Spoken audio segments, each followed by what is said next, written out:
Chile, aka Big Willie. Not everyone's favorite place. But in general, one of the easiest countries in South America. Big true. Sorry, Blanche, I take that back. Right, let's have a look at some of the information here. I guess it's circled round to you again, RC. Okay, yeah. So Chile has a white car, and it either has just white uh, that you can see, or white with like some black on the inside, like you can see in the picture here.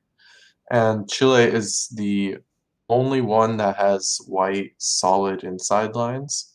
In Argentina, you can have just white dashed inside lines, center lines.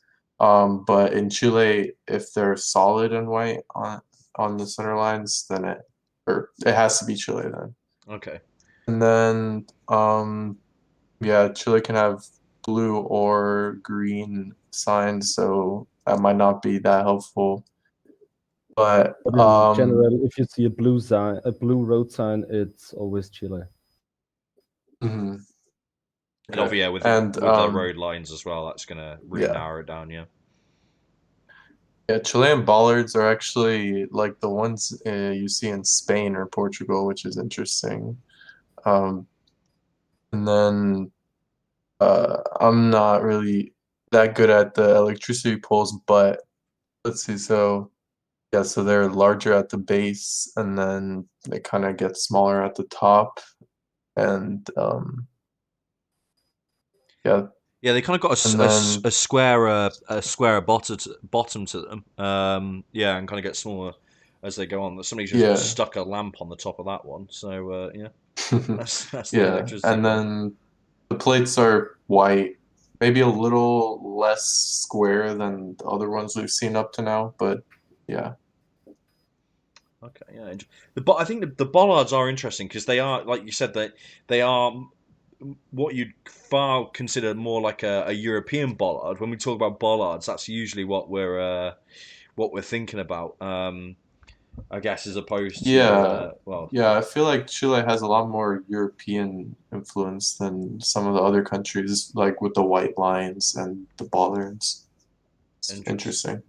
Yeah, I think in future, if we do get round to doing obviously the deep dives on all the different countries and stuff, I think it would be really interesting to get an understanding of maybe some of the history, some of the history of colonialism and that sort of stuff, because I think that would go some way of explaining maybe some of the influences you see in even not so much necessarily just the architecture and stuff, but like the decisions to have certain like resources, like why have they chose to do that sort of stuff. So definitely something that's interesting if you for those sort of future episodes. We do have a little location to look at before we move on to Argy Bargy, and this is the Chile house meta.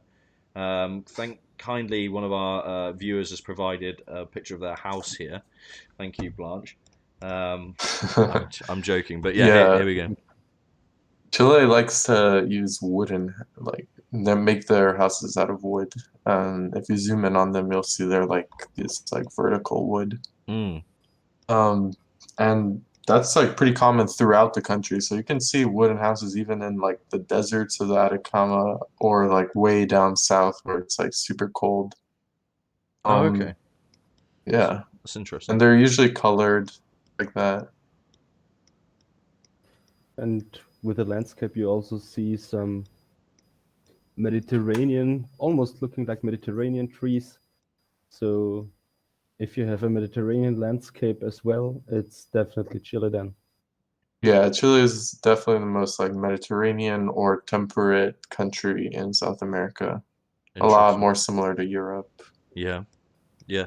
I mean, Chile is a very long country, so usually the most usual meta when you know you're in Chile, it's if it's dry and sandy, you're in northern Chile, Yeah. and if it's more tropical, more like piney looking, usually more south. So Mm. here we're clearly more in southern Chile, because there's basically a kind of a line at Santiago. Everything north of Santiago is dry. Everything south of Santiago is more temperate. Okay. Yeah, and that has to do with the rain shadow thing that Nighty showed us with the map.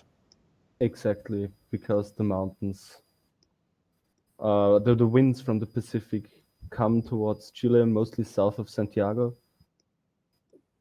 And it's something I don't know why it changes in the middle of Chile, but it just does. And you can see on that map that Santiago is on the most northern part of the green zone. So if you think you're in Italy, but you know you're in South America, you're definitely around Santiago. Interesting. Okay, it's fascinating. Yeah, I think the wooden house thing's interesting. I mean, in the UK we use we make our sheds out of wood, but I mean if you want to build a house out of it, go for it.